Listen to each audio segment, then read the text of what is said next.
ملک کی سیاست جس ڈگر پر چل پڑی ہے اس کے نتیجے میں انتظامیہ اور مقننہ حتیٰ کہ فوج کے بارے میں بھی اختلافی باتیں عام ہو چکی ہیں، اور اداروں میں تقسیم کی اس بحث نے اب عدلیہ کو بھی اپنی لپیٹ میں لے لیا ہے۔ نئی بحث پنجاب اور خیبر پختونخوا کی صوبائی اسمبلیوں کے انتخابات کی تاریخ کے اجراء میں تاریخ سے متعلق عدالت عظمیٰ کے از خود نوٹس کیس میں 2-3 کی اکثریت سے ہونے والی کارروائی اور اس حوالے سے ملک کی سب سے بڑی عدالت کے 2 فاضل ججوں جسٹس منصور علی شاہ اور جسٹس جمال خان مدوخیل کے 27 صفحات پر مشتمل تفصیلی اختلافی فیصلے سے شروع ہوئی۔ اس اختلافی فیصلے میں قرار دیا گیا ہے کہ سیاسی جماعتوں کی تقسیم سے ملک میں سیاسی ماحول گرم ہے۔ سپریم کورٹ نے از خود نوٹس لے کر خود کو سیاسی جھنڈ میں دھکیلا اور یہ سلسلہ 2 اسمبلیوں کی تحلیل، منعرف ارکان کی ووٹ شماری اور وزیر اعلیٰ پنجاب کے انتخاب تک جا پہنچا۔ از خود نوٹس کی کارروائی جلد بازی میں کی گئی، جبکہ یہ معاملہ لاہور اور پشاور ہائی کورٹ میں زیر التوا تھا۔ عدالت عظمیٰ کو صوبائی معاملات میں مداخلت اور ہائی کورٹوں کی خود مختاری مجروح نہیں کرنی چاہیے تھی۔ فاضل ججوں کے مطابق سپریم کورٹ کا متذکرہ فیصلہ 3-2 کا نہیں بلکہ 4-3 ججوں کا ہے، لیکن جسٹس یحییٰ افریدی اور جسٹس اطہر من اللہ کے اختلاف کو مرکزی فیصلے میں شامل نہیں کیا گیا، جس کا مطلب یہ ہے کہ انہیں ان کی مرضی کے خلاف بینچ سے نکالا گیا، جس کا چیف جسٹس کو کاز لسٹ جاری ہونے کے بعد اختیار نہیں تھا۔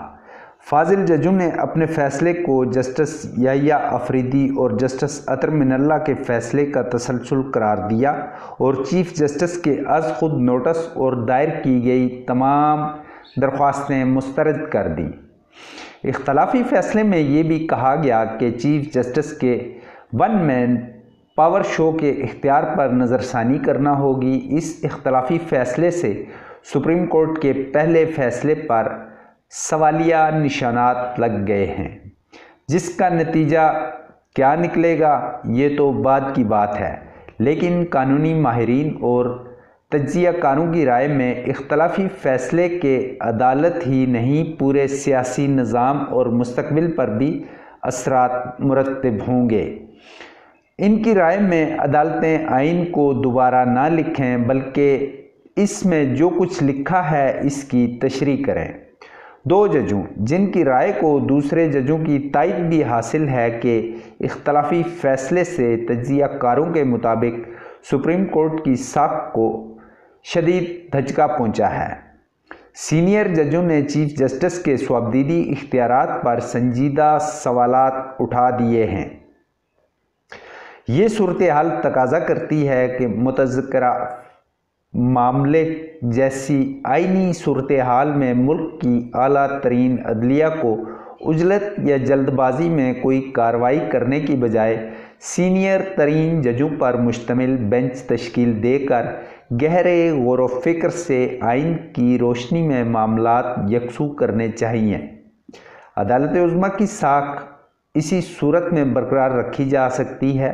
ملک کے موجودہ سیاسی بحران، معاشی ابتری اور میں نہ مانوں کے سیاسی ماحول میں عدل و انصاف کے لیے عوام کی نگاہیں عدلیہ پر لگی ہوئی ہیں۔ اگر عدالتی عمل بھی متنازع ہوتا ہے تو جمہوریت اور ملک کا مستقبل خدشات اور تفکرات کو جنم دے گا۔ یہ تاثر نہیں ہونا چاہیے کہ دوسرے قومی اداروں کی طرح عدلیہ بھی تقسیم کا شکار ہے۔ بگڑتے ہوئے حالات اور آئین و قانون کی حکمرانی کا تقاضا ہے کہ حساس معاملات پر سپریم کورٹ کا فل بینچ ہی فیصلے کرے، اور جن کمزوریوں کی 2 فاضل ججوں نے اپنے فیصلے میں نشاندہی کی انہیں دور کرنے کے لیے فل کورٹ بیٹھے اور مکمل اتفاق رائے سے قانونی لائحہ عمل مرتب کر کے اس پر عمل کرے۔ فاضل ججوں نے اپنے فیصلے میں درست نشاندہی کی ہے کہ ایک جمہوری ملک کی سپریم کورٹ پر شاہی عدالت ہونے کا گمان نہیں ہونا چاہیے جس میں بادشاہ کا فرمان ہی حرف آخر ہوتا ہے، جبکہ جمہوریت میں عوام کی منتخب پارلیمنٹ کا منظور شدہ آئین ہی بالادست سمجھا جاتا ہے۔